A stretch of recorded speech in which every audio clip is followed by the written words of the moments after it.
j'espère que vous allez bien. Je vous retrouve aujourd'hui pour une nouvelle vidéo et aujourd'hui je vous retrouve pour les sorties du mois de mars.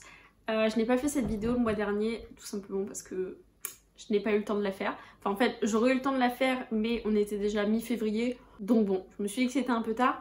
Et de toute manière je me suis rendu compte là en faisant la liste des sorties du mois de mars qu'il y a 3 sorties que j'avais notées pour février et qui ont été repoussées à mars. Donc écoutez, en soi normalement vous n'aurez pas loupé trop de sorties.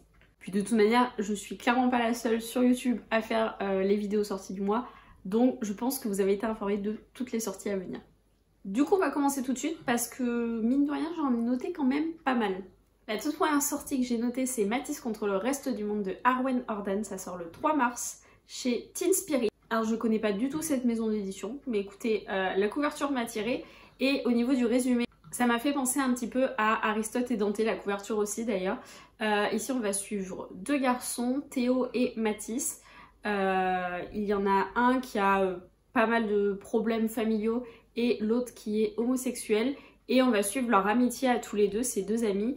Et je pense peut-être qu'il va y avoir une romance derrière. J'ai vraiment l'impression qu'il y a une romance qui se cache derrière et bref, je sais pas, ça m'a donné envie donc du coup je me suis dit que j'allais vous le dire. D'autant plus que c'est une maison d'édition que je ne connais pas et du coup je me suis dit que potentiellement vous aussi et que donc potentiellement vous n'aviez pas vu passer cette sortie. Ensuite le 4 mars on a Positif de Cameron Garrett qui sort chez la collection R. Ici, que vous dire à part que on va parler d'une jeune fille qui est séropositive. Voilà, juste ça, j'avais envie de le lire. Bon, pour faire un résumé un peu plus long, ici on va suivre une jeune fille qui arrive dans un nouveau lycée. Donc c'est une jeune fille qui est séropositive. Et elle va sortir avec un garçon, elle ne va pas lui dire tout de suite qu'elle est séropositive, elle veut attendre le bon moment. Et il se trouve qu'en fait un jour, elle va retrouver un mot dans son casier qui la menace en fait de dévoiler à tout le monde qu'elle est séropositive. Ou au garçon en question, je sais pas trop. Je trouve ça hyper bien qu'on ait un livre young adulte qui traite de la séropositivité, j'espère que ça va être bien fait. Et ouais, j'ai vraiment envie de le lire pour découvrir comment ça va être fait. Le 4 mars, on a Glace de Christine Ferré-Fleury qui sort chez Scrineo. Et alors ici déjà, j'ai été attirée par la couverture. Je crois que je l'ai vue dans une story de... Je crois que c'était Rachel qui l'a mis en story. Du coup, je l'ai direct pris en capture d'écran et je me suis dit, celui-là, je me le note pour mars, directement. Je peux pas trop vous en dire sur le résumé, mis à part qu'on va être dans un univers où il y a de la glace. C'est entouré de neige, de glace, etc. Et de ce que j'ai pu voir sur Booknode, il y a marqué en fait que c'est une réécriture dystopique de La Reine des Neiges. Donc écoutez, dystopie, Reine des Neiges, moi plus la couverture qui est magnifique, moi personnellement ça m'a suffi à ajouter à ma wishlist. Le livre suivant il sort toujours le 4 mars et c'est chez Hugo Roman cette fois, c'est Le Bonheur était là de Claire Zamora. Et déjà encore une fois la couverture je la trouve magnifique. Ici on va suivre une trentenaire qui a un boulot, une vie plus ou moins banale. Et en fait un jour son meilleur ami d'enfance va l'appeler alors qu'elle est en train de présenter un gros projet à son travail. Il va l'appeler en lui disant qu'il faut qu'elle vienne avec lui. Et du coup elle va devoir faire un choix entre partir avec lui ou rester concrétiser ses projets de travail à Paris. Bon, je pense qu'on n'a pas trop de doute sur le fait qu'elle va aller avec lui, d'autant plus par rapport à la couverture. Chaque fois je vous fais ça alors qu'en fait je vous mets les couvertures là. Mais vous avez compris? Je sais pas, ça m'a donné envie. Et puis, bien souvent, j'adore les romances Friends to Lovers, notamment quand c'est des meilleurs amis, des amis d'enfance. Dans Viens on s'aime de Morgane Moncombe, j'avais adoré ça. Donc du coup, eh ben, je l'ai noté aussi. L'une des sorties que j'avais notées pour février et qui a été repoussée au mois de mars, pour le 4 mars également, c'est le tome 1 de L'île oubliée de Xavier Bettencourt et Paola Antista. C'est une BD. Et la couverture... Est-ce qu'on a besoin de dire que je suis superficielle et que à chaque fois je m'arrête d'abord à la couverture? Oui, c'est possible. Mais quand la couverture me plaît et que le résumé ne me plaît pas, je les ajoute pas à ma wishlist non plus.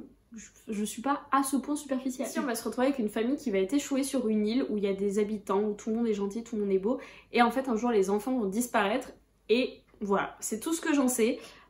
Personnellement ça me donne envie, que ce soit les dessins ou le résumé, ça me donne très envie. Donc du coup j'ai très hâte de découvrir cette BD. Le 5 mars, on a la partie 2 du tome 4 de Kéléana qui sort chez La Martinière. Voilà, personnellement, je ne suis pas encore à jour dans cette saga, vous le savez, puisque j'ai décidé de la lire en VO.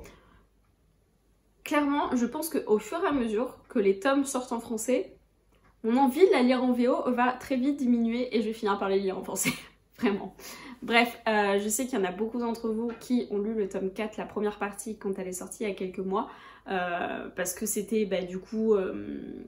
parce que du coup jusqu'à maintenant il n'y a eu que les 3 premiers tomes de traduits, donc du coup beaucoup de gens se sont jetés sur ce tome 4. Du coup voilà, moi je suis pas encore à jour dans la saga, mais je vous le dis pour vous, il y a la deuxième partie du tome 4 qui sort le 5 mars. On passe ensuite au 10 mars avec une des sorties qui était prévue pour février et qui a été repoussée à mars.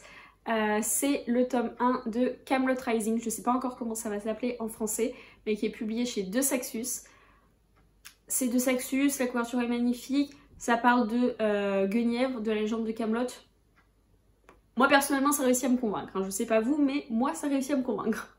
Voilà, honnêtement je n'en sais pas plus, je sais juste que ça parle de Camelot et je fais confiance à De Saxus. Donc voilà tout ce que je peux vous dire, et de toute manière je vous mets tous les résumés dans la barre d'infos comme d'habitude. Le 11 mars, on a Tous debout de Agnès Marot et Cindy Van Wilder qui sort chez Hugo New Way.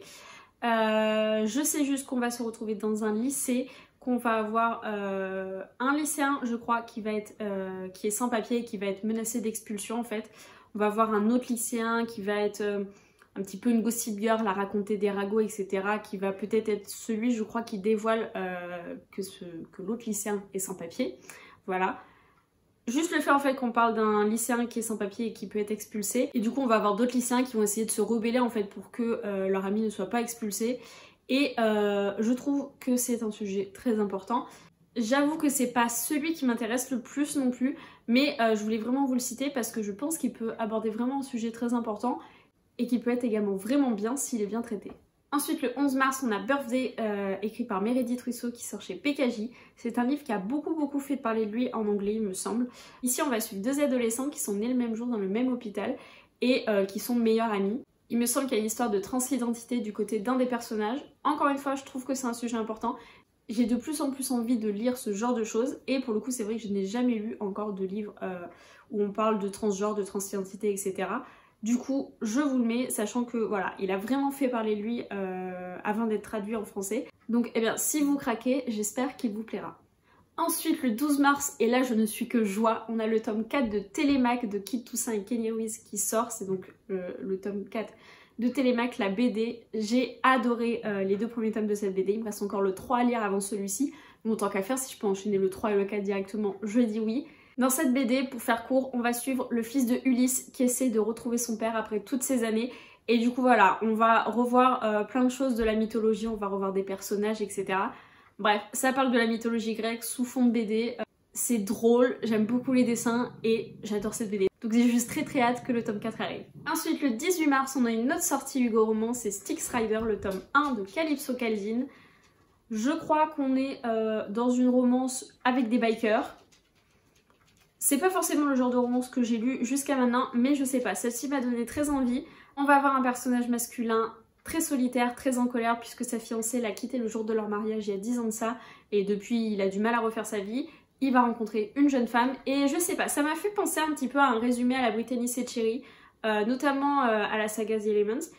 Ça m'a donné envie, donc je l'ai noté. Le 25 mars, on a une autre sortie de Sexus qui était prévue pour février et qui a été repoussée au 25 mars. C'est Les Saisons de la Tempête de El Cosimano. Encore une fois, les couvertures, j'ai envie de le dire, est-ce qu'on est obligé de le dire à chaque fois qu'on parle de Sexus? Les couvertures sont à tomber par terre. Je sais également, il me semble que c'est une saga qui a beaucoup plu en anglais. C'est de la fantasy. Il me semble qu'ici, on va avoir des personnages qui vont incarner les saisons. En fait, on va avoir 4 personnages qui vont incarner chaque saison. L'hiver, le printemps, l'été, l'automne. Voilà, vous connaissez vos saisons normalement. Et en fait, avant de passer à la saison d'après, par exemple, avant de passer au printemps, le printemps doit tuer l'hiver pour pouvoir arriver, et il se trouve qu'il y a 2 saisons qui vont tomber amoureux, si je dis pas de bêtises, et du coup voilà, on va voir un petit peu comment ça va se passer, comment ils vont faire pour pouvoir vivre leur histoire alors qu'ils sont obligés de se tuer l'un l'autre pour que les saisons avancent. Bref, ce résumé n'a pas l'air clair du tout, mais ça me donne vraiment très envie. Je vous invite à aller lire le résumé parce que vraiment je trouve l'idée dingue et j'ai hâte de voir comment ça a été fait. Je croyais que j'avais noté une autre sortie, mais non. Donc écoutez, c'était la dernière. Voilà. Ça va, j'en ai pas noté trop non plus. J'en ai noté une dizaine, je crois, je sais pas. Faut que je fasse le compte, mais je pense que je vous en ai dit une dizaine. En tout cas, j'espère vraiment que je vous aurai donné envie d'en découvrir certains. Moi, ma wishlist...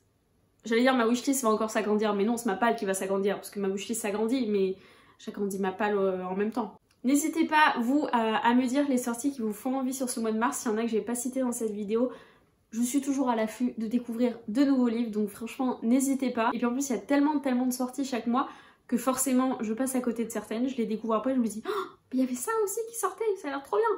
Donc n'hésitez pas à allonger encore ma wishlist dans les commentaires. Et puis en attendant de vous retrouver dans la prochaine vidéo, je vous souhaite de merveilleuses lectures et je vous dis à bientôt. Salut!